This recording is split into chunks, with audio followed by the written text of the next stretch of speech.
Boa tarde, né, amados? Paz seja com vocês no nome de Jesus. Esse é o nosso terceiro encontro aí, promovido, né, puxado, vou falar que é puxado, né? Decretado por esses irmãos queridos aqui, especialmente pelo Zé, né? Acho que o Zé começou essa ideia de reunir homens e tal. Aí, né, a coisa foi pegando. Esse é o nosso terceiro encontro, embora a gente só fez um encontro de mulheres aqui, mas batia 2 vezes vocês aqui, de presença. Que mulher é aquilo, né, cara? Pensa, mulher diz que na segunda semana já não tinha mais vaga. A mulher se mobiliza rápido, se compromete mais rápido também. O homem é mais devagar e tal. Mas está aí, perseverando no terceiro, né? Fizemos um encontro lá no sítio que eu me surpreendi, inclusive, Zé. Tinha uma cabeçada lá. Foi ele que estava lá? Tinha mais alguém que estava lá nesse encontro de homem? Tinha uma galera lá? Me surpreendi, cara. Apareceu homem de tudo que é lado. Embora eu vi homens que as mulheres estavam levando até a porta e deixando lá. Esse é o testemunho, eu vi. A mulher foi com o cara até lá na porta, até na entradinha, eu estava tomando um café, que eu estava sem almoço. E aí, a mulher deixou, lembro até que Ideraldo fez uma brincadeira. Pô, tua mulher teve que trazer você aqui mesmo. Ela riu, contou uma história e foi embora. Mas ficou para todo mundo que a mulher deixou na porta mesmo, para ter certeza que o cara iria. Então, quase não faltou de homem ali, meu irmão. Vamos lá, amados. Eu quero falar um pouquinho com vocês sobre medo. Né? Vai falar, Franco, mas por que medo, né? Eu quero te caminhar com você um pouco. A gente sempre vai nas origens, né? Sempre vai lá no Éden, né? Não tem como falar de nós sem considerarmos o antes da queda. Aí você fala, mas por quê, Franco? Porque aquele era o plano original. Aquele era o plano original. Ele foi mexido, mas era o original. Quando perguntam a Jesus sobre divórcio, sobre o repúdio, né? Se é lícito o homem se divorciar, se é lícito se divorciar por qualquer motivo, Jesus ele volta ao Éden. Ele diz assim, não era assim desde o princípio, e mostra para aqueles fariseus, doutores da lei, para aqueles saduceus também, tem uma plateia ali misturada, né? Mostra para eles o plano original de Deus. Não foi assim desde o princípio. E ele chega a dizer que Moisés, em algum momento, ele permitiu, em outro momento, ele mandou dar a lei do divórcio, por causa da dureza do coração de vocês. E estava falando para os homens, inclusive, tá, amados? Aí você fala, por que você tem certeza? Porque só quem podia divorciar eram os homens. Só quem podia dar a carta de divórcio era o homem. A mulher, naquela hora, ela era uma propriedade do homem. Haveriam 3 pares de relacionamento naquela sociedade, que era a filha com o pai era dono da filha, a mulher com o marido era dono da esposa, ou então a escrava com o seu senhor. Então a mulher não era emancipada em momento algum. Então, quando Jesus fala do repúdio, quando ele fala do divórcio, ele está falando com os homens, ele está falando da dureza do coração de vocês. É por isso que a coisa tomou esse rumo, né? Eu tenho uma pergunta para te fazer. O homem pecou. Quando a gente fala homem, a gente entende que é homem e mulher. Mas você acha que existe alguma diferença nesse ato, ou melhor, nesse processo que culminou a queda do homem e da mulher? Você acha que tem alguma diferença? Ou você acha que não tem nenhuma diferença? Um pecou, o outro pecou também, e pecado é pecado. Como é que você encara isso? Vou fazer aquela pergunta sabendo que vai ter gente que não vai levantar a mão para nada. Vamos ver. Quem acha que é tudo igual? Que foi para um, foi para o outro. Igual. Quem acha que há uma diferença? Então, tem uma galera que não acha nada. É o que eu falo. Sempre tem uma galera que não acha nada. Mas vamos ver a Bíblia, 1 Timóteo 2, 13 e 14. Vai dizer assim. Porque primeiro foi formado Adão. Se vocês estiverem transmitindo a Bíblia aí, eu estou usando aquela versão NAA, a nova versão Almeida e atualizada. Se vocês estiverem acompanhando também aí. Bem, porque primeiro foi formado Adão, depois Eva. Adão não foi iludido. Olha que coisa interessante que Paulo vai dizer a Timóteo. Mas a mulher, sendo enganada, caiu em transgressão. Então há uma diferença assim nesse processo da queda. Por quê? Porque a mulher ela caiu numa cilada. Ela foi iludida. O homem não. O homem não foi iludido. O homem, ele simplesmente decidiu. Friamente decidiu. Tem um livro que foi escrito dedicado aos homens. O Silêncio de Adão. Não sei quantos de vocês já leram aí, ou já ouviram falar. Mas esse livro, o autor, se eu bem me lembro, ele vai justamente tentar explicar esse momento de Adão, onde parece que ele está silencioso, parece que ele está perto, parece que ele está próximo, né? E parece que ele não toma nenhuma atitude para mudar o quadro. Ele se permite, ele se deixa levar, ele é omisso, né? Por assim dizer. Mas Paulo vai dizer, Paulo era fariseu dos fariseus, aí vocês lembram dele, conhece as escrituras desde sempre. Também foi o cara que foi até o terceiro céu, tinha muita luz, muita revelação, inquestionável, né, Paulo, né? Paulo vai dizer, porque a escritura também diz, não tem muito mistério isso aí, mas ele diz com toda a razão que Adão, ele não foi enganado. Ele simplesmente tomou uma decisão. Desde a queda de Adão, amados, o homem ele tem muitas e muitas dificuldades com essa palavra medo. O medo entrou na vida do homem. Na verdade, a primeira pessoa que pronunciou essa palavra foi o próprio Adão, né? Gênesis 3, lá, 8, 10, ele vai dizer, eu tive medo e me escondi. Tive medo. Ele é que fala do medo. Medo, Adão não entendia, não conhecia, não sabia o que era medo, né? E ele ficou com medo. E o medo, repara bem, qual foi o medo de Adão? Foi um medo que levou ele a tentar se esconder duplamente. Por que duplamente? Primeiro, porque ele escondeu o corpo. Porque ele andava tranquilão, peladão, nu com a mão no bolso e não se preocupava com isso. De repente, ele percebeu que estava nu, então ele teve medo e cobriu a nudez dele. Inclusive, só tinha ele e a esposa ali, e Deus. Mas ele quis, de alguma forma, encobrir a nudez. E depois, quando ele ouviu a voz de Deus, ele torna de novo. Agora, ele quer se esconder por inteiro, né? Ele quer ficar escondidinho. Alguma coisa aconteceu na vida daquele homem. Algo que gerou um conflito entre vida interior e vida exterior. Eu vim agora de um encontro de mais 27, o André estava lá, André e algumas irmãs aqui também que reúnem aqui no Quality, e falei um pouquinho com aqueles irmãos sobre esse conflito de vida interior e vida exterior. Por quê, Franco? Porque muitas vezes nós tentamos sustentar algo exterior, manter algo de forma exterior que não tem o sustento interior. O interior é fake, é quebrado, não é real. E eu estava explicando para os irmãos que Deus pesa muito isso. Deus pesa, assim, tudo que a gente tenta mostrar exteriormente, Deus olha primeiro para dentro. Por isso que quando ele reprova a oferta de Caim, diz que ele olhou para Caim para a sua oferta, olhou para Abel para a sua oferta. Deus sempre olha para o homem primeiro, depois para aquilo que ele está fazendo. Porque aos olhos dos homens, diz Provérbios, todos os seus caminhos são bons, mas Deus pesa o espírito, Deus pesa a essência do homem. Deus sempre olha para dentro. Daí tu vai ver em toda a Escritura, Deus descendo o sarrafo toda vez que o cara oferece um sacrifício, mas a essência está estragada.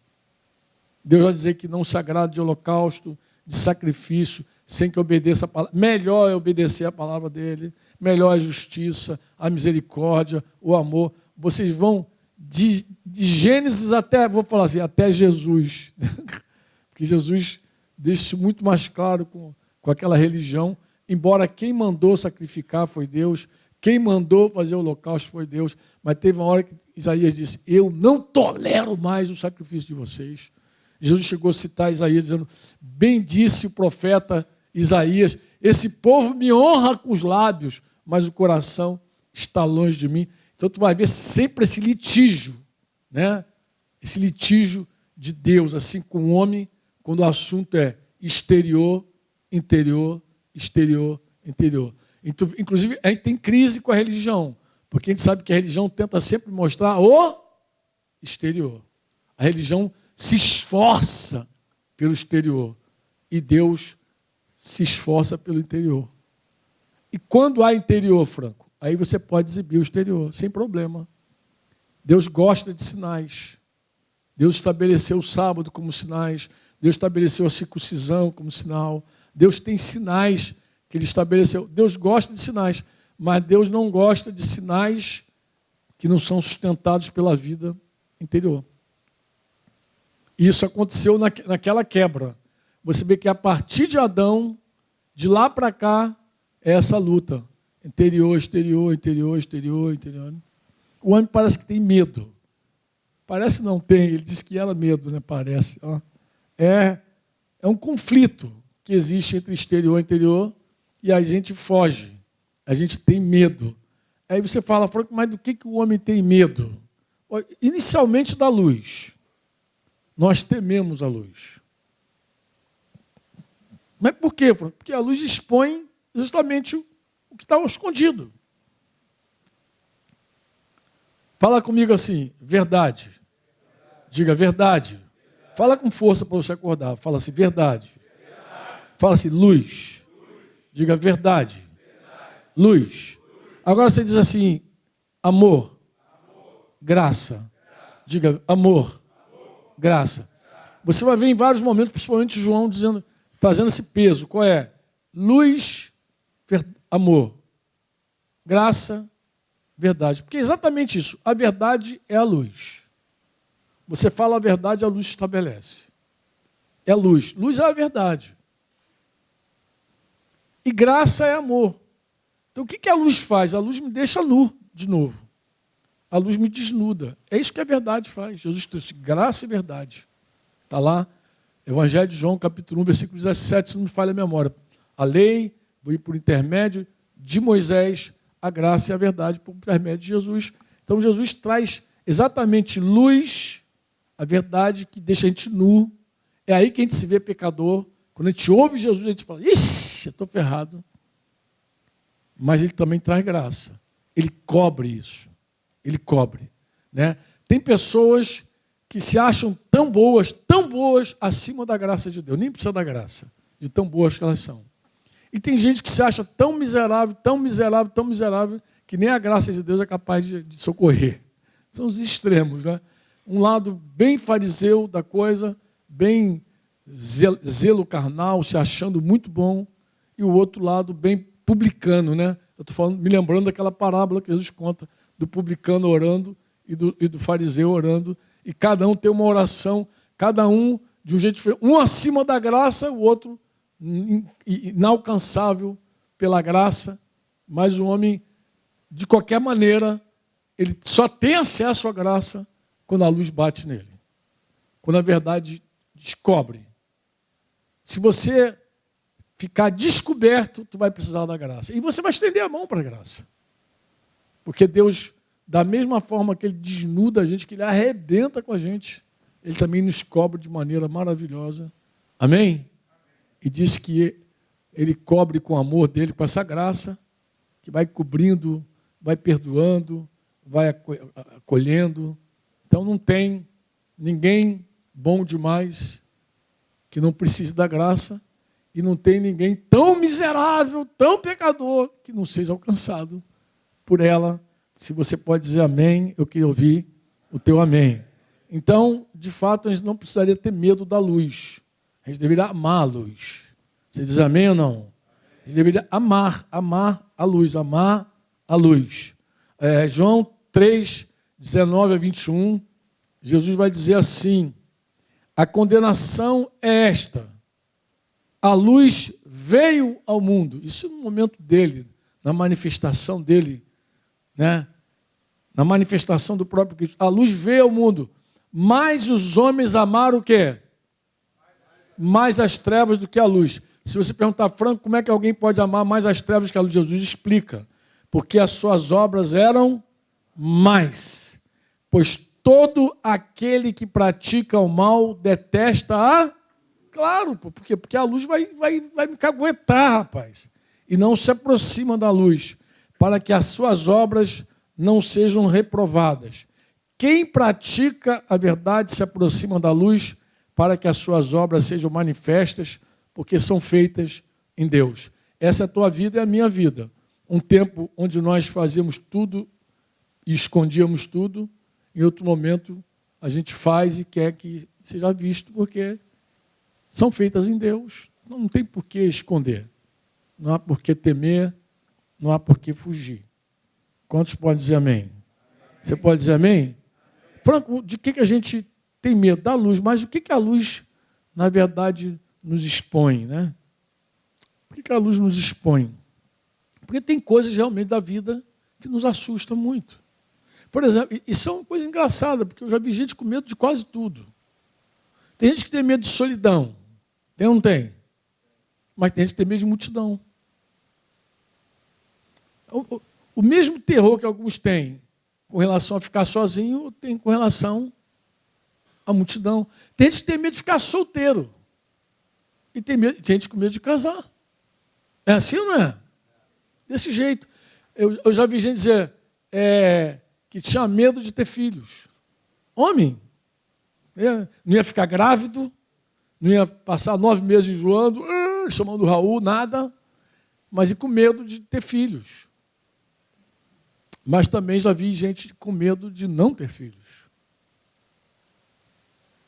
Medo. Medo de sofrer, de não suportar a dor, medo de fracassar, medo de se comprometer, falou meu amigo aqui, Luciano, medo de compromissos. Em suma, se a gente somar tudo, é capaz de você encontrar gente que tenha muito medo de morrer, pânico, síndrome do pânico, mas também você vai encontrar gente com medo de viver. Que quando o sol nasce, ele acorda, o medo já se apossa dele, por começar mais um dia, e ele com medo daquilo que ele vai enfrentar no seu dia. É terrível o medo. O medo paralisa.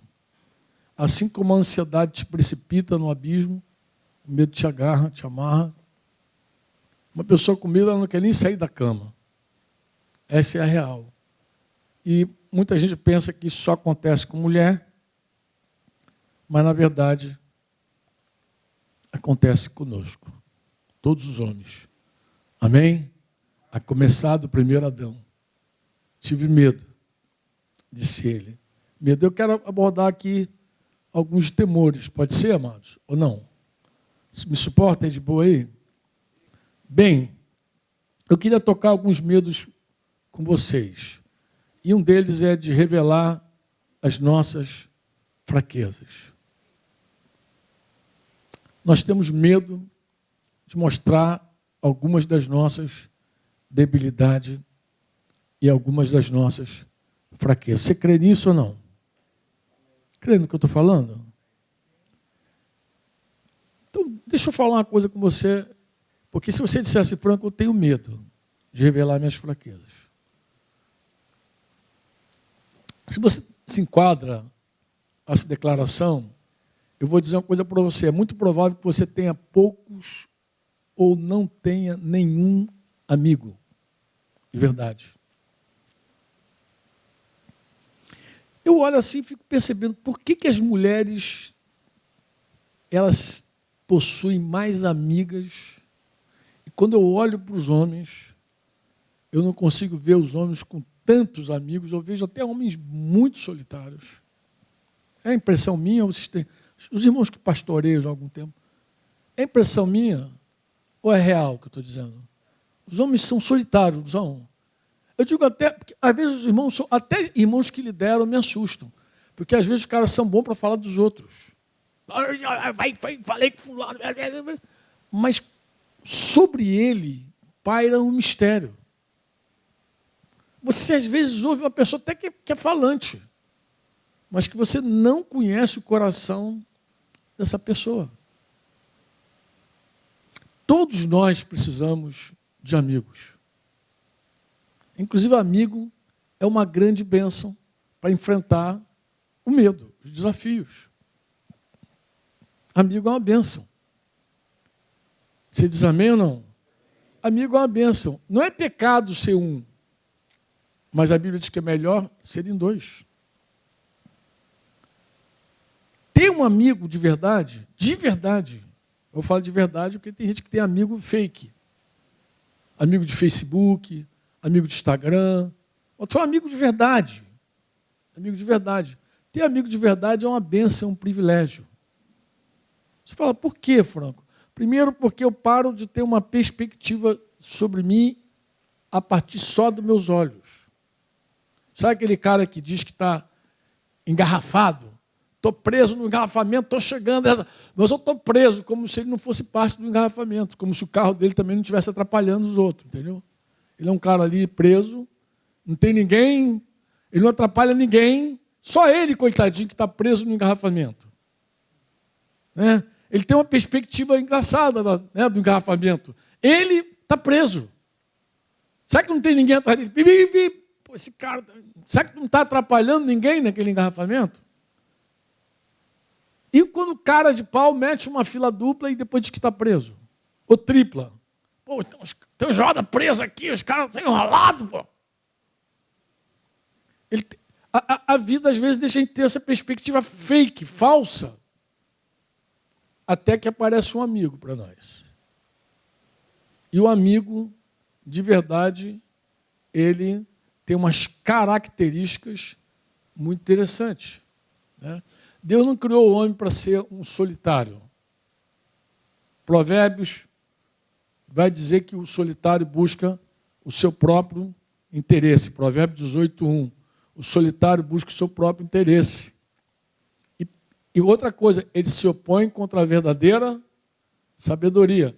Quanto mais solitário é o homem, mais duro ele é contra a sabedoria. Ele se opõe, não ouve conselhos, ele sabe tudo. Ele é o cara, mas é solitário. Ele é o cara, faz um monte de bobagem. E quando casa, nem ouve a mulher. De tão autossuficiente que é o cidadão. Agora, olha que coisa interessante, o Salmo 68:6. Deus faz com que o solitário more em família. Deus faz com que o solitário more em família. Deus não tem planos de deixar um solitário no deserto. Na verdade, só quem habita no deserto, diz aqui o texto aqui, só os rebeldes habitam em terra estéril. Vê lá se não é isso. 68:6. Só os rebeldes que habitam em terra estéril. Não é plano de Deus que você seja um rebelde no deserto. Não é plano de Deus, pô. O plano de Deus é que você habite em família, que você tenha contexto, que você tenha amigos. Jesus tinha amigos. Tinha ou não tinha? Tinha, ele mesmo declara, João 15:15. Eu já não chamo mais vocês de servos. E ele vai explicar uma coisa interessante sobre isso. Ele vai dizer assim, o servo não sabe o que o seu senhor faz. O que ele está dizendo, Franco? Ele está dizendo que amigo sabe tudo. Ele vai dizer, mas tenho chamado vocês de amigos, porque tudo que eu ouvi do meu Pai, eu lhes dei a conhecer. Jesus não tinha mistério mais com os caras. Jesus não tinha senha com eles mais, não tem senha. Senha. Olha, quer ver uma coisa triste, amados? É um cara casado depois de 30 anos, sei lá, 20 anos, sei lá quantos anos já passou, e a mulher dele não é amiga dele. Ele não é amigo da mulher dele. Cheio de trava com a mulher. Cheio de segredinho com a mulher. Aí o cidadão pega um Covid e morre. Puf, morreu. A mulher não sabe nada. Meu Deus, não sei nada, não sei a senha, não sei se tinha um seguro de vida, não sabe nada. Por quê? Porque é um cara misterioso. E tem homem que acha isso legal. Mistério, é o lobo solitário. Cara, isso não tem nada a ver com o nosso modelo. Inclusive, quando Deus criou o homem, Ele criou o homem primeiro. E depois disse, não é bom que o homem esteja só. E Deus que não gostou dessa ideia. E sabe o que é engraçado? Foi a única coisa que Deus criou e disse que não estava bom. Foi o homem, sozinho. Porque tudo que Ele criou, Ele viu Deus que era bom, viu Deus que era bom, viu Deus que era bom. Aí quando criou o homem solitário, Deus falou, tá bom não isso aí. Vamos melhorar esse negócio. E aí veio a mulher. E depois da mulher, os filhos. Imagina você não ter amigos. Imagina você não ter amigos. Mas, Franco, por que amigo é tão arriscado? Claro que é arriscado. O amigo, ele olha para você e vê tuas feridas todas, tuas perebas todas. Se você de verdade for amigo dele. Por quê? Porque se você de verdade for amigo, você não vai encobrir dele teus segredos. Você quer o quê? Um comparsa? Tu quer um cúmplice? Ou você quer amigo? Porque homem gosta de comparsa. Homem gosta de cúmplice. Sabe qual é a diferença, não sabe? Sabe não? Sabe qual é a diferença de comparsa? Cúmplice para amigo? Sabe? A diferença de comparsa para amigo. Porque o cara, fulano foi preso lá com seus comparsas. Tem os comparsas. Comparsa é um cara que está contigo, mas não participa ativamente das coisas que você faz. Então é um comparsa. Ele não estava junto com... Quando você matou aquele cara, você estava sozinho. Mas o cara que assistiu ali, que ficou ali dando aquela moral, é teu comparsa. Ele nem brigou contigo. Sabe aqueles colegas de escola que falam, vai, pisou aí, xingou a mão aí. É comparsa. Porque o amigo é aquele que sai no tapa junto de que apanha, que sai de olho roxo junto contigo. Aquilo ali é um cara que não é comparsa. É o cara que embola contigo no mesmo fuzuê. Comparsa é aquele cara, é um cúmplice. Ele não vai ser enquadrado contigo como o autor, porque ele só foi teu cúmplice. Ele só te apoiou. Ele só diz, vai ver a besteira que vai fazer, vai. Amigo é outra coisa. Mano. Responda a seguinte pergunta. Responda a seguinte pergunta. Beijo. Vai você mesmo pergunta. Beijos. Pergunta, beijos ou feridas? Diga, beijos ou feridas? O que você prefere? Depende. Todo mundo prefere beijo. Eu gosto de beijo. Tu gosta de ferida? Não. Ferida, amado, ela só é boa dependendo de quem faça. Dependendo de quem faz a ferida, pode ser bom, pode ser ruim. E a Bíblia vai dizer, sabiamente, que existe uma ferida boa. A do amigo. Aquele que ama. Leais são as feridas feitas pelo que ama. Provérbio 27, 6. Manda ferida que eu sou homem. Nada, ninguém gosta de ferida. Larga de ser bobo. A gente gosta de beijo, de abraço, de carinho. Mas tem uma ferida que é boa e tem um beijo que é ruim. A ferida boa, Franco, é feita por aquela pessoa que nos ama. E o beijo ruim é o beijo de Judas. É o beijo daquele que bajula você. É o beijo enganoso. Então, nem todo beijo é bom e nem toda ferida é ruim. Você diz amém ou não? Porque tem beijo ruim e tem ferida boa. Claro, mas o amigo está nessa lista. O verdadeiro amigo está na lista das feridas boas. Por quê? Porque ele vai falar com você, entendeu? Coisas que você não quer ouvir. Ele vai te dar contexto que você não quer ver. Ele vai te mostrar de um outro prisma, que você não se viu ainda. É o amigo que é capaz de dizer para você, cara, olha, você precisa ver mais coisas sobre esse assunto. O amigo, inclusive, ele não teme ser mal interpretado. O amigo não teme. O cara vai me interpretar mal. Não, o amigo não teme. Amigo, quando é amigo, vai lá e mete o dedão na ferida. Livremente. Sem medo. O verdadeiro amigo, ele não tem medo. Ele nem tem medo de ferir você, não. Porque ele sabe que essa ferida é boa. Ele sabe que é um bisturi que vai cortar para o teu bem. Vai ser para o teu bem.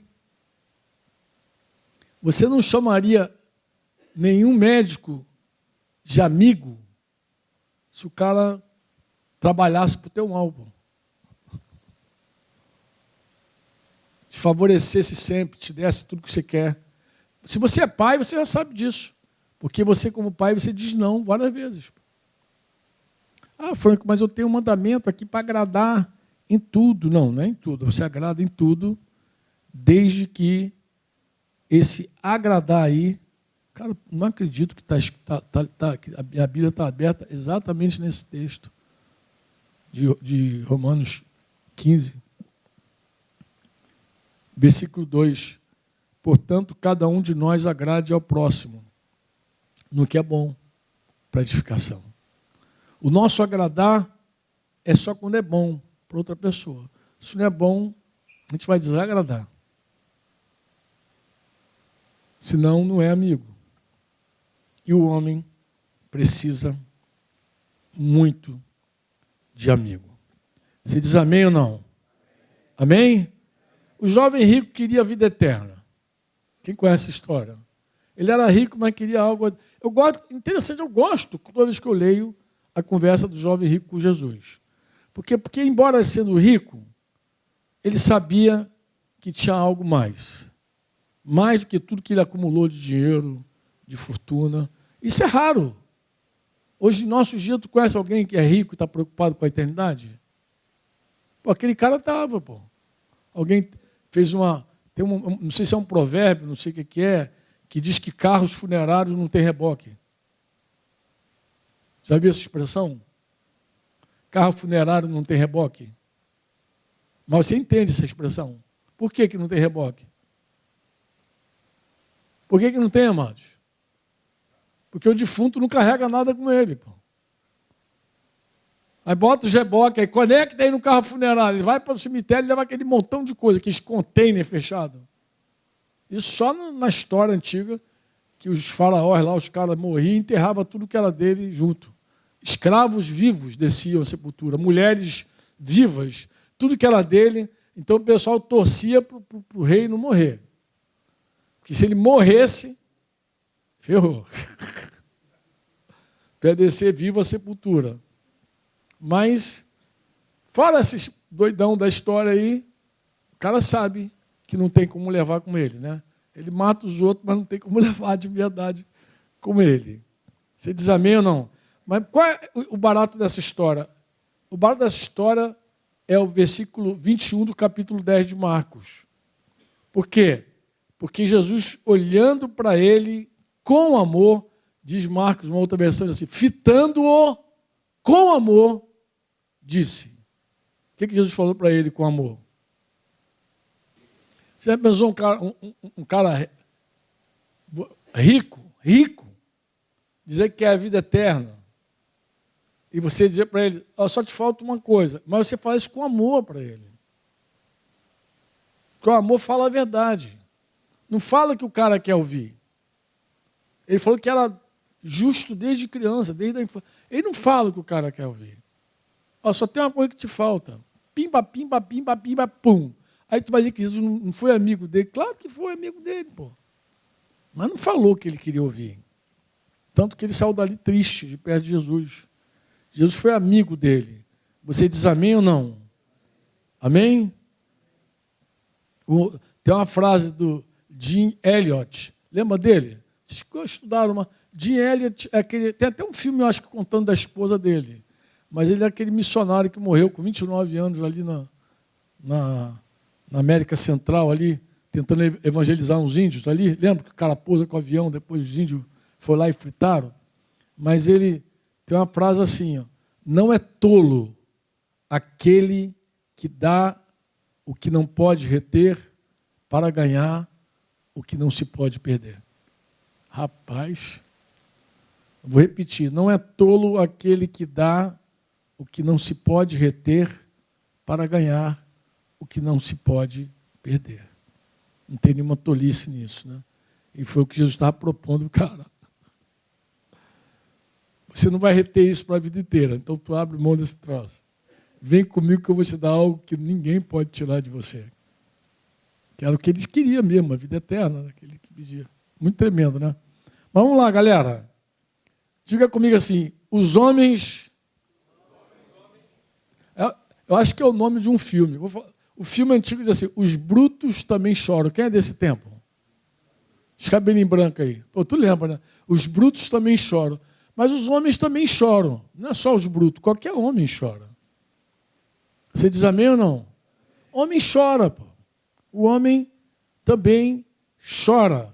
É claro, a gente anima os irmãos a não permitir que as nossas emoções nos dominem, que nossos sentimentos não presidam sobre nós. Você diz amém ou não? Mas você tentar reprimir um sentimento, reprimir uma emoção, isso não é uma coisa também verdadeira, honesta. Porque nós ficamos tristes. Nós temos emoções. Uma coisa é você ter emoção, outra coisa é você ser presidido pela tua emoção. Pô. São coisas diferentes. O homem se emociona, o homem chora, o homem tem emoções. Você diz amém ou não? Eu acredito que o menor versículo da Bíblia, o menor, seja João 11:35. O menor. Eu acho que não tem nenhum versículo menor que João 11:35. Tu lembra João 11:35? Olha que versículo pequenininho. Diga assim, Jesus chorou. Diga, Jesus chorou. O maior homem que pisou essa terra foi Jesus. Você tem dúvida disso? Não. Chorou. Por que ele chorou e a gente não pode chorar? E amigo tem esse privilégio. Amigo tem o privilégio de consolar você, secar suas lágrimas. Ele vê você chorando. Ele vê até tu fazendo outras coisas. Amigo não é mole não, rapaz. Uma vez, um amigo, travou no vaso sanitário, teve uma dor de barriga, travou. Não saía e nem entrava. O cara começou a passar mal, agoniado. E a mulher dele não sabia o que fazer, ele queria... Nessa hora que tu pensa, ela não queria bombeiro lá, desculpa os bombeiros aí presentes. Não queria bombeiro, não queria ninguém ajudando, não queria nada, ele queria um amigo, cara. E o amigo pode entrar dentro do banheiro, olhar você pelado, travado. Pode ou não pode? Alguém para orar, você para te ajudar a tirar o troço lá que está agarrado?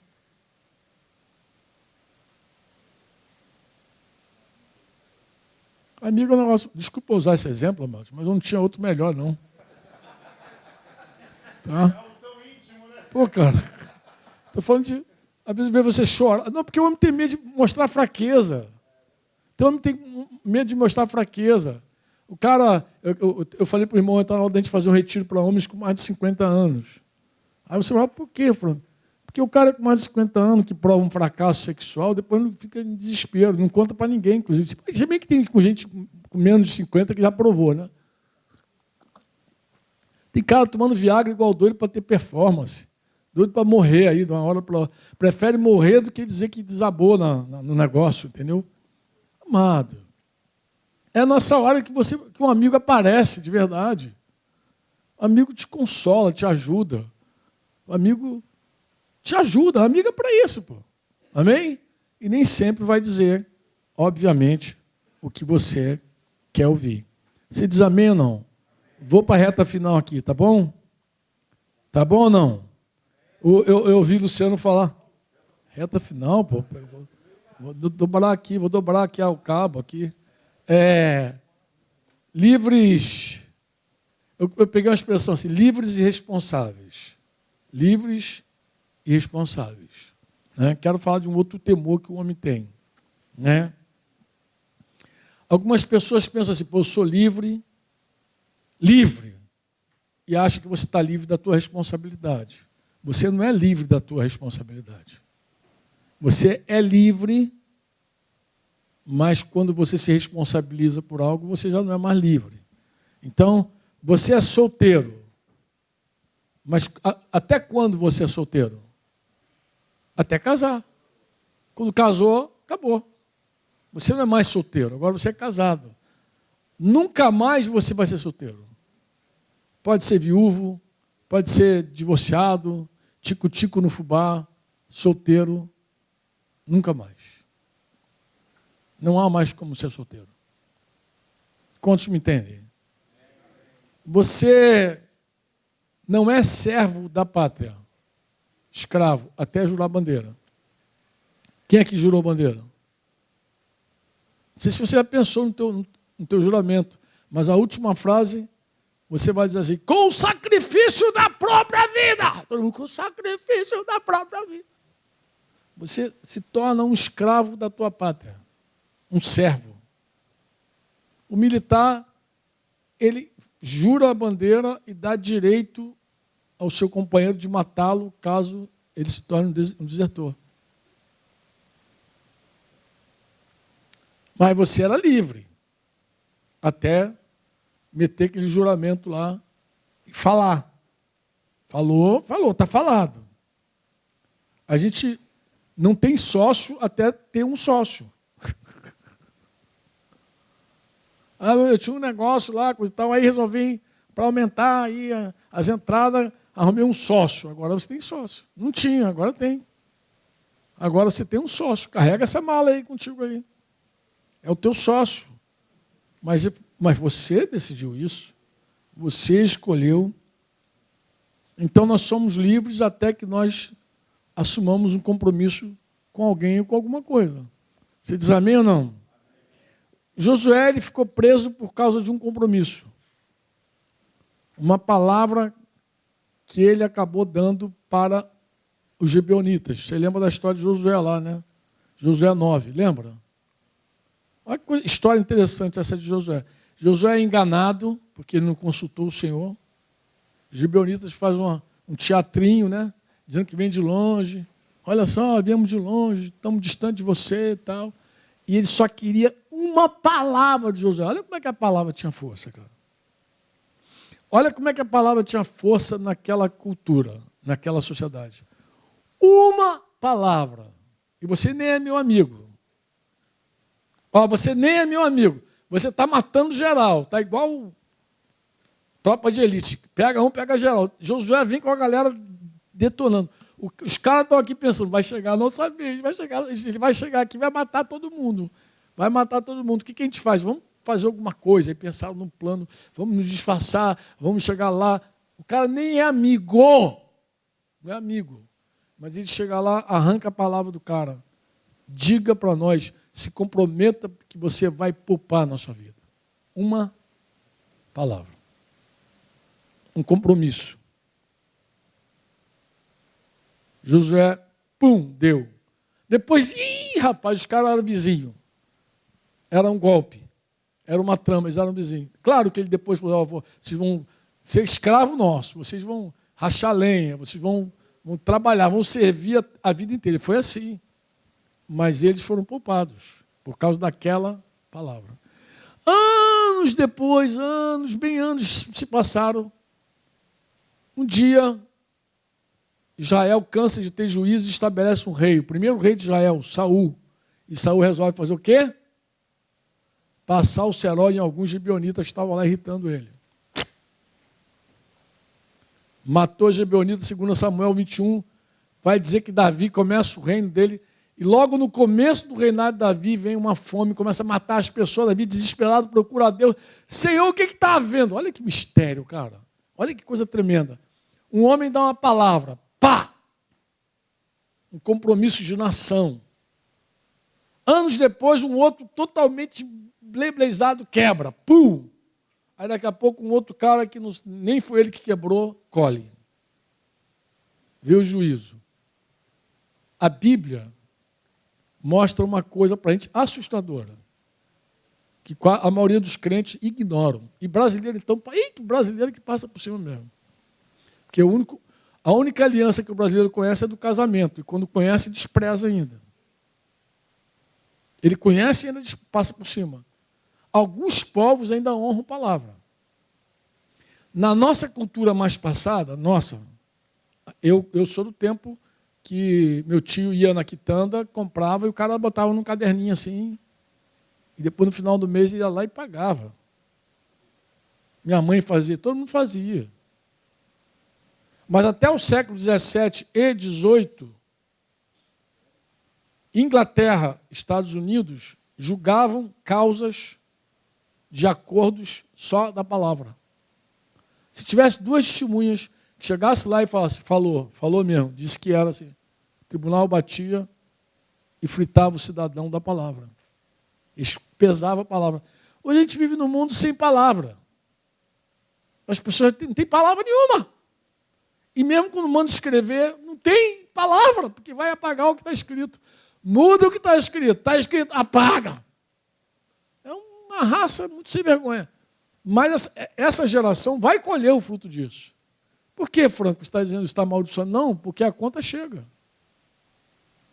Chega. E Jesus falou uma coisa mais séria ainda do que eu estou dizendo. Ele falou, todos vocês, no dia do juízo, darão conta de toda palavra frívola, inútil que vocês disseram. Que palavra frívola? É aquela que você dá sabendo que não vai cumprir. E Jesus traz um peso, assim, puf. Mas para nós somos capazes de cantar para o outro, aliança no Senhor, eu tenho com você. Daqui a pouco está brigado com o irmão, sai, a gente é capaz de tudo. A gente não é mole não, rapaz. Nós não somos mole. Quem é que tem medo de compromisso? Como o Gel estava falando. Teme o compromisso, Gel, quem sabe que o compromisso é sério. Eu lembro que minha esposa não cantava uma música do Asaf logo que saiu. Uma música muito interessante, uma música de Asaf. Tanta coisa tenho feito para o meu próprio prazer. Aí Denise não cantava, uma parte dela, Denise fechava a boca. Eu falei, mas mulher, qual é o teu problema? Ela falou, Franco, isso não é verdade que eu estou cantando. Eis-me aqui, eu livre estou, ao teu dispor, para onde tu quiseres me enviar. Ela falou, Franco, isso não é verdade. Eu não estou livre para Deus me enviar para onde Ele quiser. Como é que eu vou cantar um negócio desse? Para o resto da galera, eis-me aqui, eu livre estou. Fala à vontade, sem peso. É fake, mas fala sem peso. Então a gente canta mentira, a gente fala mentira, porque a gente não tem peso do compromisso. E tem mais. Quando você avisa que é um compromisso, o cara já foge. É compromisso? Não, quer dizer, falar bobagem você pode. O que você não pode é se usar a palavra compromisso. Você fala para... tem gente que é tão ruim com relação a isso, tem tanto medo de compromisso, que você começa a pregar, falar com o cara, e ele, Jesus está queimando no coração dele, Jesus está falando, aí ele está indo, mas o que eu faço? Qual é a minha parte desse negócio aí? E aí você quase mente para ele. Eu já fiz isso, já fiz besteira assim. Eu dizia assim, não, eu acreditava, mas eu falava, não era consciente, não era mentira consciente, não, era uma mentira inconsciente. Eu dizia assim, não, amado, você assume um compromisso com Jesus, não é com a igreja, não é com Jesus. E tem? Será que é possível você se unir a Jesus e não se unir ao corpo de Jesus? Não. Depois a verdade entrou, eu tive que me arrepender com vários. Porque assim, quando você se compromete com Jesus, você se compromete com a palavra de Jesus e com a igreja de Jesus. É um compromisso. Mesmo. É sério. É uma aliança mesmo. Você se aliançou com aquele... Você é parte de um corpo. Então, aí você fala assim, o cara quer ouvir assim, não é compromisso para ele ir. Sabe por quê? Porque o cidadão tem medo de compromisso, pô. Se falar que é um compromisso, ele diz... Mas, Franco, por que o cara jura a bandeira? Ele jura a bandeira porque ele quer um emprego estável. Ele não jura a bandeira nem consciente. Eu já conversei com vários irmãos. Pô, cara, sabe que eu não tinha nem consciência daquilo? Franco, eu nem pesei o que eu estava falando. Eu achei que eu estava emocionado. Com o sacrifício da... Prometo! Com o sacrifício... Nem pensou. Eu não pensei. Eu estava empolgado, estava acabando o recrutamento. Ah, graças a Deus, meu Deus. Estava cansado, doido para jurar a bandeira logo. Aí vai lá e jura a bandeira. Mas a maioria nem pesa o que está falando. Nem sabe o que está dizendo. Promete ser fiel. Sim, doido para pegar ela. Sim, até a morte. Até a morte, você para. Aqui tem uma história de um cidadão muito interessante, né? Eu digo aqui porque o elemento-chave está aqui, nesse contexto aqui. Mas a história estourou lá no sítio. O cara queria trocar de mulher. Mas por que tu quer trocar de mulher? Não, meu casamento não foi legal, não. Casamento ruim pra caramba. Eu casei sem amar, casei sem gostar, e começou um discurso, uma ladainha, meu irmão, aí, pá. E na época eu falei, aí me veio uma inspiração, eu falei assim, mano, deixa eu te fazer uma pergunta. Você tem a fita lá, porque naquela época era a fita VHS, do teu casamento? Ele tem sim. Dá para na próxima reunião trazer? Ele tem, trago sim, aí tá. Aí na próxima reunião lá no presbitério, vem um cidadão com a fita cassete dele. A gente arrumou uma televisãozinha, a fita, plic, botamos lá e começamos a assistir, e lá vem o garoto.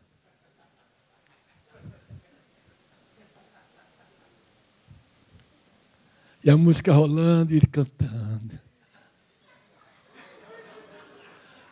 Cara, eu só... E foi uma delícia aquele vídeo. E o pastor pegou a palavra, meu Deus, o pastor foi redondinho, cara. O pastor parece que estava... Esse cidadão precisa ouvir o que eu tenho para dizer. E rasgou sobre o compromisso, falou sobre a aliança, falou sobre o casamento e o garotão só. Nem esboçava nem um arzinho de tristeza. Só quando a câmera passava, ele estava doido para pegar. E ali estava ele, ali, ó. Vidradinho. Na hora que o pastor chamou para a aliança, o que ele falava? Sim, eu quero sim. Em qualquer circunstância, Quase falou, termina logo. Está rindo? Terminou. Falei, querido, essas imagens provam outra coisa. Isso estava pisão, cara. Muito, queria muito. Ah, pronto. O cara não mede. O cara não pensa. Um homem que idolatra o próprio prazer dele, um hedonista, por exemplo, ele é capaz de transar sem preservativo. Ele é capaz de tomar Viagra agora, depois tomar outro daqui a 50 minutos para transar, para ter performance. Mas isso pode te matar. Quero morrer transando. Não. Quando eu digo assim, irmão, a verdadeira humildade é esquecer de si mesmo. Alguém diz assim, mas Franco, como é que alguém se esquece de si mesmo? Eu falei, olha para o idólatra que tu aprende. O idólatra, ele é tão dedicado, ele é tão devotado ao ídolo dele, que ele se esquece dele. Quem aqui já brincou em escola de samba? Como é que é a vida na escola de samba? O cara que curte mesmo a escola de samba, que idolatra, ele pensa nele? Tem almoço, tem janta, tem sono, tem nada, meu irmão. Tem nada, nem nada, trabalha nada, ele se dedica full time. Quem aqui já foi de torcida organizada? Como é que é, meu filho? Torcer lá. Hoje eu vi um vascaíno de amarelo, vi um flamenguista de rosinha aqui. Tem tudo. Mas o cara que está lá, vibrando, olho, sangue no olho. Meu irmão, o cara nem come, nem dorme. O cara é assim o idólatra. Ele é dedicado. ele é devotado. O dia que você encontrar Jesus e derramar a tua vida de verdade a Jesus, você esquece de você. É assim. Você esquece. Uma verdadeira adoração faz você se esquecer de você. Quando você é dedicado ao prazer, ao teu prazer, tu morre por ele. Tu dá a tua vida pelo teu prazer. Já confrontei um amado assim, numa situação esdrúxula, que eu falei, querido, como é que você corre esse risco pelo teu prazer? Você não pensa. Você não pensa que poderia ter morrido nessa situação. O cara não pensa pelo prazer. É um idólatra. Idolatra o próprio prazer. Vocês estão entendendo o que eu estou falando ou não? E aí as pessoas, elas quando estão muito focadas, elas não pesam o compromisso. Não pesam o que fala. Não pesa a morte, vai pesar o que fala. Se o cara não considera a própria morte, vai pesar o que fala. O cara, na idolatria dele, se o cara chamar aqui, vamos derramar sangue aqui pela nossa torcida, aqui, pacto de sangue, o cara agora. Ele vem fazer, porque ele está nem aí, pô, está cego, pô. Ceguetão.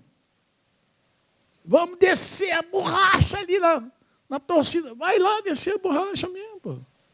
É tudo ou nada. É a idolatria dele, faz qualquer coisa. Depois ele não se apega às coisas que disse, aos pactos que fez. Aos pactos que fez. Há 2 semanas que eu oro para um cara que é endemoniado. 2 semanas seguidas. Semana retrasada, terminei de falar com ele, foi orar, o demônio pegou. Ele se diz crente aos 20 anos. E eu estou conversando com ele, dizendo para ele que ele não nasceu de novo. Falei, cara, você não nasceu de novo. A Bíblia diz que os nascidos de Deus, o maligno não lhe toca. Eu creio nessa palavra. Algo está errado. Você mudou de religião. Você não é convertido. Mas ele está lá no sítio, lá, dando a revolta dele. Semana passada, agora, de novo. Terminei de conversar com ele, vamos orar, o demônio pegou ele. O demônio pega. E ele é aquele cara que na macumba seria médio vidente. Ele vê tudo. Ele vê quando a entidade chega, quando agarra ele vê tudo. E aí termina com os olhos desse tamanho esbugalhado, assim. Esbugalhadaço, né? Ele, coitado, vive um drama. Um drama mesmo. Uma situação difícil. Mas uma coisa interessante, esses caras lá atrás, no passado, eles fazem pacto com Exu Caveira, Pai Joaquim da Angola, Exu não sei da onde, Mangueira. Ele faz sem medir nada. Ele não pesa para fazer pacto. Mas faz. Depois fica amarrado, atado a vida inteira. Não sabe por que está amarrado, atado. Porque ele vai prendendo as palavras dele. Mateus 12, 38, 36, foi o versículo que eu citei aqui para vocês. Que Jesus cita, fala que no dia do juízo as pessoas darão conta de toda palavra inútil, frívola. Foi Jesus que disse. Foi o Senhor quem disse. Você diz amém ou não amém? E eu, quando falei que eu quero terminar, eu quero terminar mesmo, de verdade, de coração. Eu queria mostrar para vocês, rapidinho, uns slides. Esses slides falam de alguns compromissos que a gente bateu lá atrás com a igreja. Mas a última vez que eu falei sobre esses compromissos, a última vez, tem ele aí, amado, para projetar? A coisa linda. A última vez que eu falei sobre esses compromissos aí, eu falei porque, de uma maneira assim, muito interessante, eu estava falando do medo. Eu conversava com um irmão, e o irmão dizia assim, qual era o medo que ele tinha? Ele tinha medo de controle. Eu conversava com o irmão, não, essa igreja controla muito. Eu falei, mas essa igreja controla? Não foi aqui no Rio, não. Foi lá em Curitiba. Eu falei, essa igreja controla? Ah, controla. Eu acho que vocês entram muito na vida. Eu falei, amado, há um risco quando você tem medo. Medo nunca é bom, cara. Medo não é fé. Você pode não tomar remédio, porque tem fé que Deus vai te curar, e você pode não tomar remédio com medo dos efeitos colaterais que você leu da bula. Se alguém perguntar, você não está tomando remédio por quê? Não, porque não. Se você falar que é por medo, eu vou dizer, isso não é bom, toma. Eu vi gente com a vacina. Ah, vacina agora do Covid. Mas por que tu não vai vacinar? Eu ouvi a pessoa até o final. Uns tinham fé mesmo. Não, eu creio que Deus. Amém, então vai na tua fé. Outros tinham medo do efeito da vacina. Eu digo, amado, medo do efeito da vacina não é fé. Isso não tem nada a ver com Deus. É teu medo que está te paralisando. É teu medo. Medo te paralisa. Medo te impede. Isso não é fé. Fé te faz avançar. Fé vem pelo ouvir. O ouvir vem pela palavra de Deus. Eu tomei vacina. Ah, como é que tu tomou vacina? Eu fiz uma oração a Deus. Falei, Senhor, se esse negócio é teu, eu quero que aconteça assim. Fiz uma exigência mesmo, Senhor. Assim, assim. E foi daquele jeito que me aconteceu. Daquela forma que eu pedi a Deus, foi a maneira que eu tomei a vacina. Eu não tive nem dúvida. Eu falei com minha mulher é cheia de mim. Eu falei, filha, você viu minha oração? Eu falei contigo sobre a minha oração. Eu disse como eu orei, o que eu pedi a Deus. Agora está acontecendo exatamente o que eu pedi. Você tem dúvida que é Deus ainda? Eu tenho, vou lá agora porque eu não tenho medo. Eu estou livre. Livre de quê? Eu estou em fé. Eu tenho certeza que Deus está me guiando para isso. E graças a Deus, tomei uma, depois tomei 2 e 3. Não tive nenhuma questão com isso, mas por quê? Me movi só na palavra que eu pedi a Deus. Lá em Curitiba, eu bati um slidezinho que a gente tem sobre os 10 compromissos. Os 10 compromissos, nossos compromissos. Que, em algum momento, a gente senta com os discípulos e faz. A primeira vez que eu ouvi esses compromissos, eu até dei uma mexidinha neles, mas a primeira vez que eu ouvi foi no encontro de pastores, quando acho que foi Ion Godfridson, que estava falando de um retiro de pastores que ele fez, onde eles bateram alguns compromissos. E eu falei, poxa, que legal, me passa esses compromissos, quero ver, quero olhar para eles. E fui olhando para cada compromisso e vi que todos os compromissos estavam totalmente fundamentados na palavra de Deus.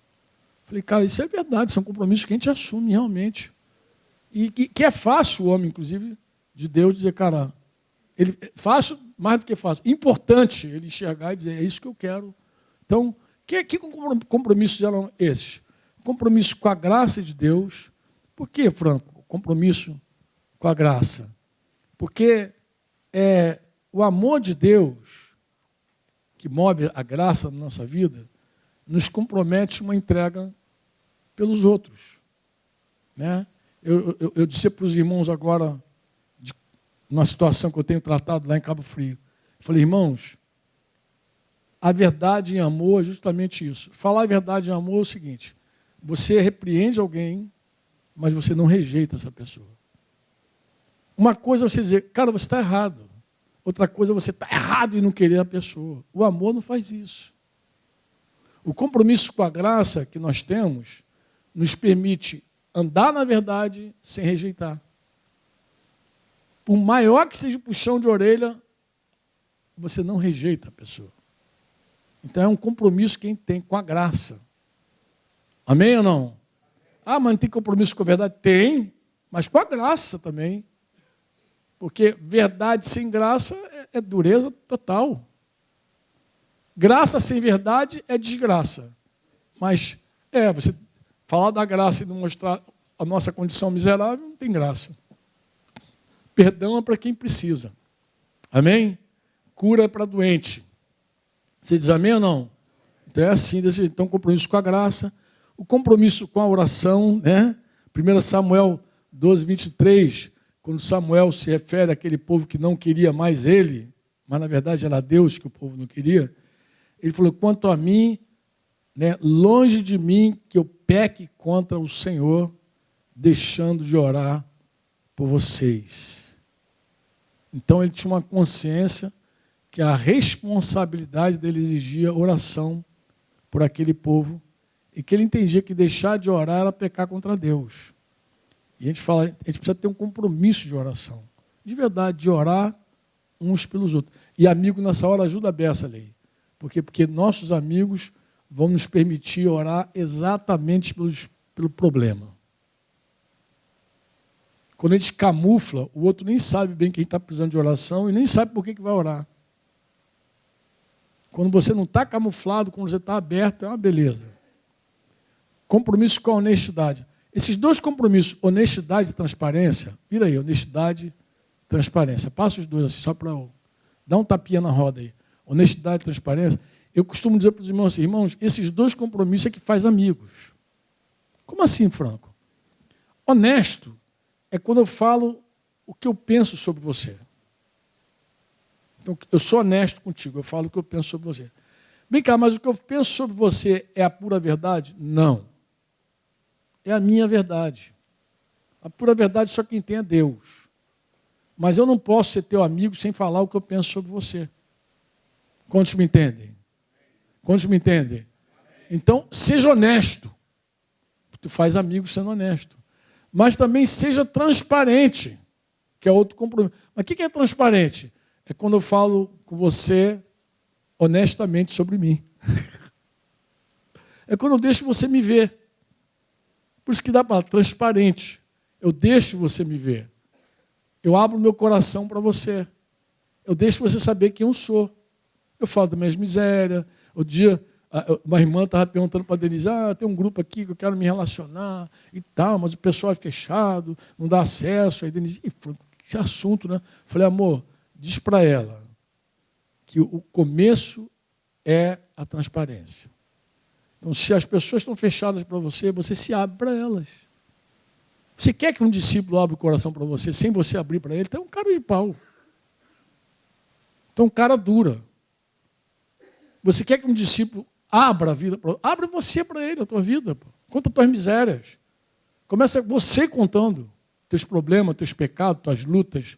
Começa você se abrindo para a amizade. Pô. Eu não chamo você de servo, não.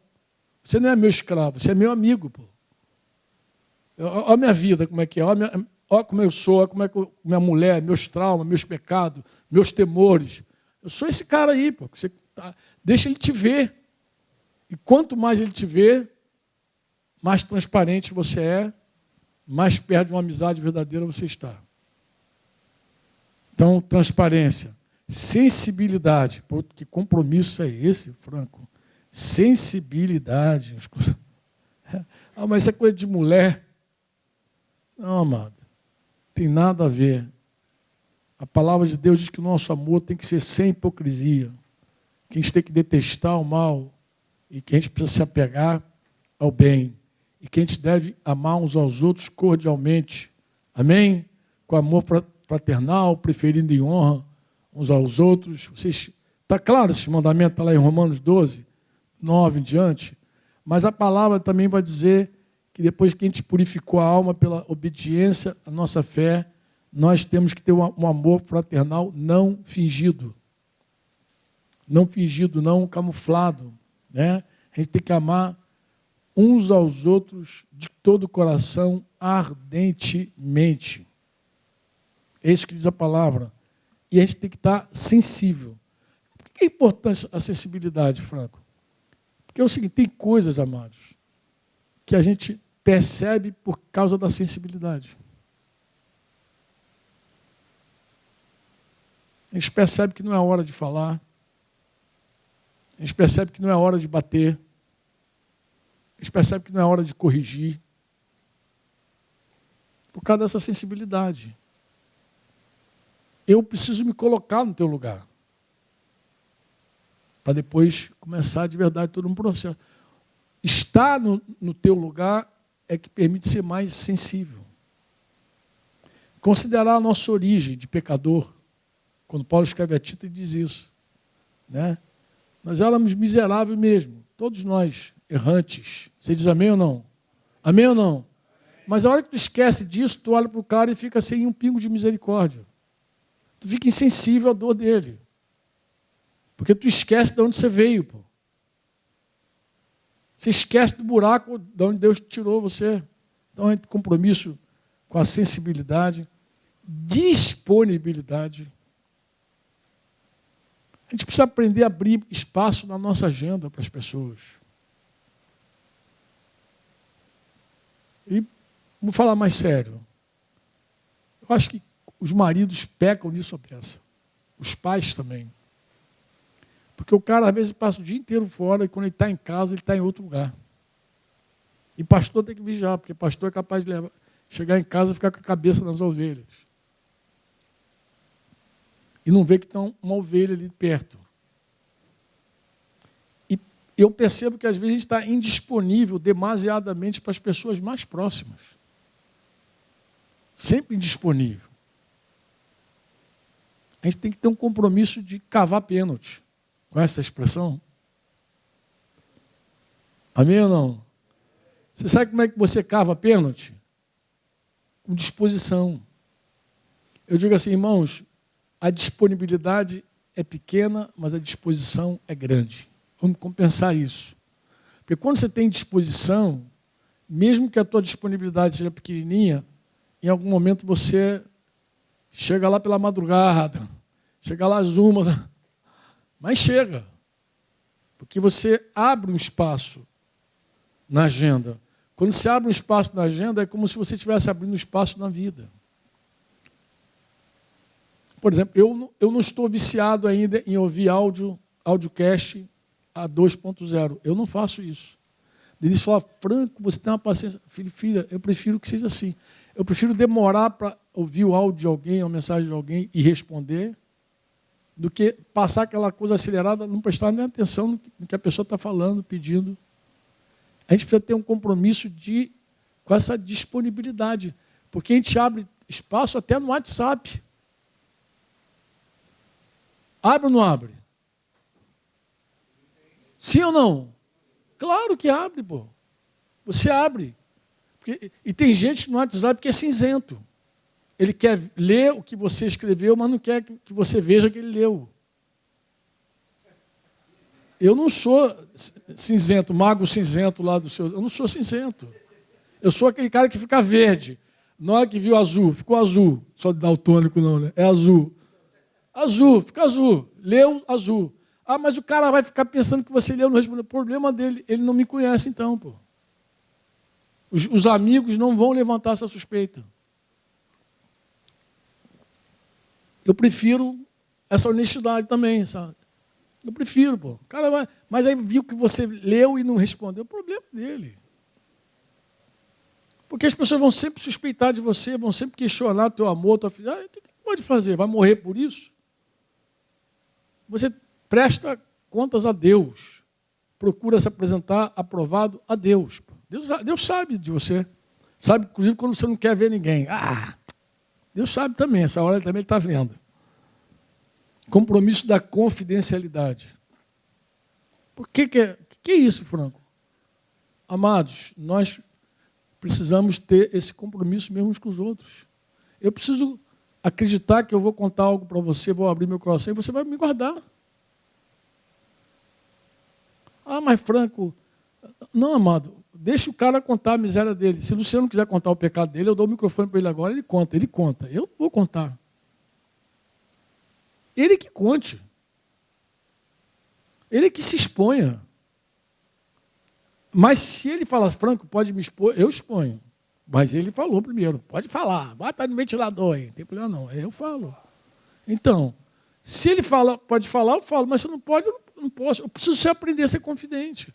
Eu só não vou ser confidente quando você me confessar uma coisa gravíssima e eu disser, não dá para mim. Visitei um cara que pegou 54 anos de cadeia.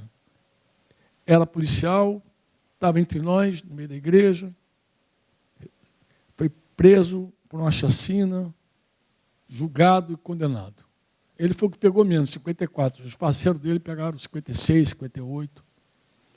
Primeira visita a ele, eu falei, amado, como é que você chegou aí? Não, mas eu confessei. Tu confessou isso? Não, quando eu matei o primeiro cara, eu confessei lá para o fulano. E eu fui até o fulano depois. Falei, amado, fui lá na cadeia, visitei Beltrano lá e tal. Ele disse que você... foi, vai guardar. Não, amado, aí não dá para ser confidente. Porque aí você não ajuda. Tem coisa que é muito grave. Aí você tem que dizer para o cara, cara, isso não vou guardar não, vou pedir ajuda. Isso não tem como eu te guardar. Isso não é confidência, cara. Você cometeu um crime sério, grave, eu vou te ajudar nesse assunto aí. Vou buscar ajuda aos universitários aí, vou falar com minha liderança, com meu presbitério, alguém precisa te socorrer, pô. Você não ajuda nessa hora. Fora isso, irmão, por que tu vai expor a pessoa? Como, pô? Ah, mas Frank, como faz para levar o cara que está em pecado? É diferente. Você confrontou o cara em pecado, você não foi confidente dele. Você confrontou ele num ato pecaminoso, ele endureceu, tu chama de testemunha, ele endureceu, leva o assunto à igreja, é outra história. E mesmo quando você vai diante da igreja, aí eu vou falar uma coisa que tem gente que pula. Você precisa ser verdadeiro, mas não precisa entrar em detalhes. Uma história verdadeira, necessariamente, não é detalhada. E tem irmãos que, em nome da verdade, da luz, não, vai ter que ter luz. Não vai contar aí no meio da assembleia. Tem que falar. Falar o quê, amado? A verdade, mas a verdade está sendo dita. Não, mas tem que está faltando alguma, porque os caras querem detalhes. Detalhes tão pequenos. Os caras querem detalhes. Esse espírito não é um espírito de Deus, irmão. Eu preciso crer e confiar que aqueles que estão tratando o assunto estão com todos os detalhes. Eu preciso confiar nisso. E eu preciso crer também que uma pessoa não vai ser quebrantada porque eu vou expor até as misérias delas minuciosas aqui para vocês. Se ela quiser falar, que ela fale. Eu não. Mesmo na exposição, eu preciso ser um guarda para você. Eu preciso que você tenha disposição de abrir o coração comigo. Pô. Quantos me entendem? Confidencialidade, prestação de contas. Nem preciso dizer nada sobre esse assunto para vocês. Mas outra coisa que o amigo também proporciona é isso. Uma prestação de contas. Se eu perguntar aqui, nem responda. Quantos amigos você tem? Não responde. Nem levanta a mão. Você tem amigo? Primeira pergunta, você tem amigo? Quantos? Você presta conta da tua vida a quem? Quem sabe da tua vida? A quem você presta conta da tua vida? Vai refletindo aí. Vai refletir. Isso é de uma bênção incomensurável. E você chegar para alguém e dizer assim, eu me comprometo a abrir minha vida contigo e a prestar contas da minha vida a você. Eu me comprometo. Um discipulado sincero deveria rolar isso, amado. Ou eu me comprometo à prestação de contas. Eu me comprometo. Assiduidade e pontualidade. É outro compromisso. Tem gente que azeda com isso. Eu sei que brasileiro gosta de chegar... Eu dava carona para um inglês britânico. Nigel. Estava falando português assim um pouquinho. Ele Franco. Eu na Avenida Brasil com ele, os caras... Franco. Falei, sim, Nigel. Por que brasileiro corre tanto? Ele sempre chega atrasado. Por que ele corre se ele vai chegar atrasado? Ele vai chegar atrasado. Então ele chamou o brasileiro de impontual e desesperado. As pessoas raramente planejam chegar na hora. É um costume brasileiro, nacional, igual dívida. Coisa feiona. Uma comunidade de fé. Isso que eu estou lendo esse compromisso aqui não era reunião de homem, não, tá, mano? Era reunião com os discípulos. Uma comunidade de fé que se reúne publicamente, ela deveria ter compromisso com pontualidade e assiduidade. Estar presente, porque você aluga um lugar, paga para aquela reunião que todo mundo concordou, topou, vamos embora! Aí chega na hora, começa os fracassos com os compromissos. Isso não é próprio de uma comunidade de fé. E aí o compromisso fala de pontualidade, fala de assiduidade, fala de estar presente. Porque senão, por que se paga aluguel de uma coisa que ninguém vai? Melhor não pagar, pô. Melhor ir para a tua casa, porque lá tu já paga, né, aluguel. Ou paga a prestação da casa. Tua casa, vai lá para a tua casa. Lá já está lá já. Melhor reunir em casa.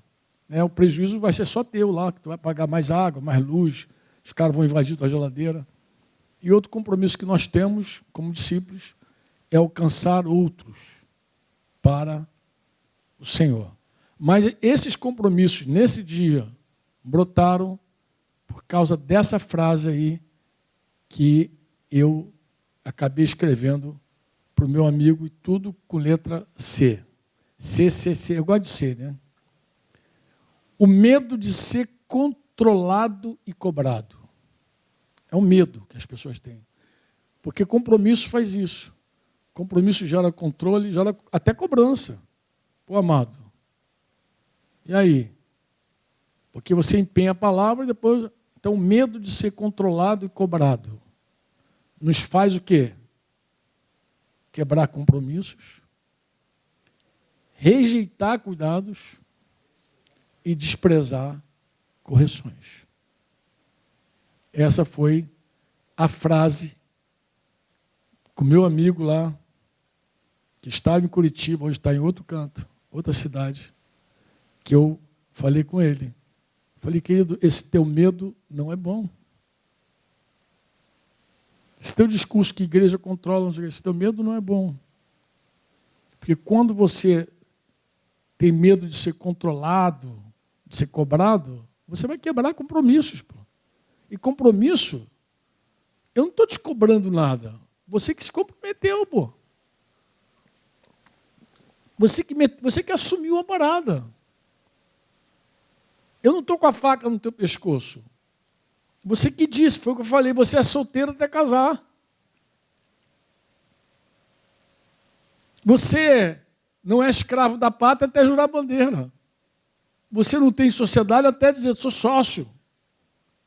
Você não tem aliança comigo até dizer, aliança no Senhor tem que... Até partir o pão da ceia e lá fazer um monte de declaração bonita para mim. Como o amor que havia entre Jonatas e Davi, em tua presença eu tiro a minha capa, tiro todas as minhas armas para não te ferir, porque eu te amo, tu é meu irmão. Você que falou, pô. Você que cantou e o anjo anotou. Então, a hora que eu digo assim, cara, tu é meu irmão, tu é meu amigo, você que declarou isso. Foi você que se comprometeu. O teu medo de ser controlado, o teu medo de ser cobrado é que te faz quebrar hoje o que você disse. Mas não foi assim imposto. Inclusive, eu não conheço igreja que impõe nada para você. Eu de verdade não conheço. Não, tem que impor. Eu de verdade não conheço. Você entra porque quer. Você entrou naquela comunidade porque quis, pô. Se comprometeu porque quis. Você, pô. Se foi inconsequente, foi você que decidiu, pô. Você que escolheu. Foi assim ou não foi? Sim ou não? Foi desse jeito, amado. Amém? Terminamos? Eu quero orar com você. Em nome de Jesus. Ah, Franco, por quê? Eu quero orar para que o Senhor siga falando conosco sobre o medo. Para que o Senhor nos socorra na nossa solidão. Se tem algum homem aqui me ouvindo em casa, desse tipo que não tem amigo, que só tem a coleguinha. Porque tem homens que são capazes até de ouvir outras pessoas. Tem homem capaz de ser honesto, mas não é transparente. É até bom para falar do outro. Olha, eu creio que você é assim, mas dele mesmo ele não fala. Então, eu quero pedir socorro a Jesus. Por nós. Quem quer orar comigo? Quem sabe você está aqui hoje me ouvindo e nunca tomou uma decisão com Jesus sério porque tem medo de compromisso. Acha que vai ser um controle absoluto da tua vida, lavagem cerebral. E teu coração queima, porque o Espírito Santo fala contigo. Mas você se acovarda, e eu entendo por que a Bíblia diz que os covardes não herdarão o reino dos céus. Porque quando o medo começar a presidir tua vida, tu vai ser um covarde, não um homem corajoso. Porque até o corajoso sente medo. Ou tu acha que não? Todo mundo tem medo. Mas nós precisamos vencer esse medo. Quantos dizem amém? Quantos querem prevalecer sobre o medo? Vamos ficar de pé então para você acordar um pouco. Paizinho, nós viemos aqui no nome de Jesus. E no nome de Jesus Cristo, nós queremos te bendizer, queremos te agradar, queremos te louvar, queremos te exaltar aqui nesse tempo. Nosso intuito aqui, Pai, é só falar bem de Ti, te glorificar, apresentar Jesus, falar, Senhor, da Tua palavra, da Tua vontade, e juntos também adorarmos o Teu nome. Nós não temos outro plano, outro propósito. Ajuda-nos, Senhor. Pai, eu rogo pelos meus irmãos aqui, especialmente aqueles que têm lutado com medo, contra o medo. Aqueles que, em algum momento, são apavorados, Senhor, pelas sombras. Aqueles que estão, Senhor, amedrontados com a luz. Aqueles que não se abrem para uma verdadeira amizade. Aqueles que estão solitários de verdade, Pai. E Tu sabes quem são. Pai, eu intercedo por aqueles filhos, Pai, que não apenas estão solitários, Pai, mas eu intercedo por aqueles filhos, aqueles homens, Pai,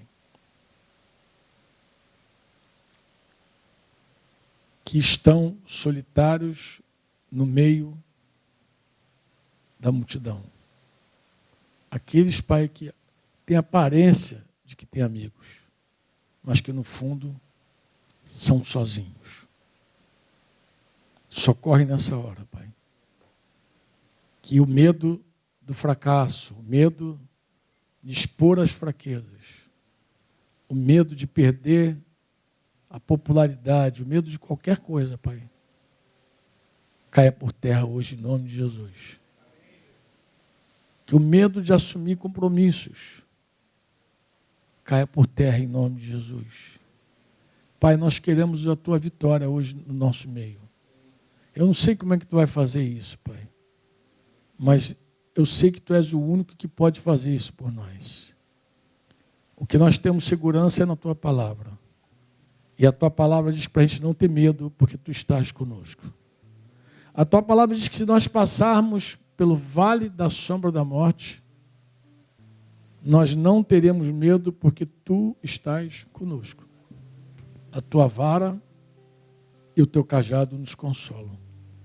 A Tua palavra diz, Senhor, para nós não termos medo, porque Tu vai passar conosco pelas águas e pelo fogo. Tu estás conosco, Pai. Então nos encha com a certeza, Pai, nessa tarde e noite, de que Tua presença é com a gente. Está com cada um de nós. Nos dê a plenitude, Pai, em nome de Jesus. A certeza, a convicção de que, Senhor, contigo não há por que temer. Agindo o Senhor, ninguém impede. E não há inimigo maior do que a Tua presença na nossa vida. Nos dê a certeza que aquele que está em nós é maior do que aquele que está no mundo. Nos encha de convicção, Senhor, da Tua presença. E de que na Tua presença nós não tememos o controle. Nós não tememos a cobrança. Não tememos os compromissos, Pai. Pai, eu rogo também pelos doentes, Pai. Eu quero orar por você que está com problema na próstata. O Espírito Santo me deu um testemunho de que tem alguém aqui sofrendo com a próstata. De repente você já tem até certeza disso. Algum exame, alguma coisa. Se você está debaixo dessa palavra, debaixo desse diagnóstico, eu queria que você saísse do seu lugar para a gente orar por você.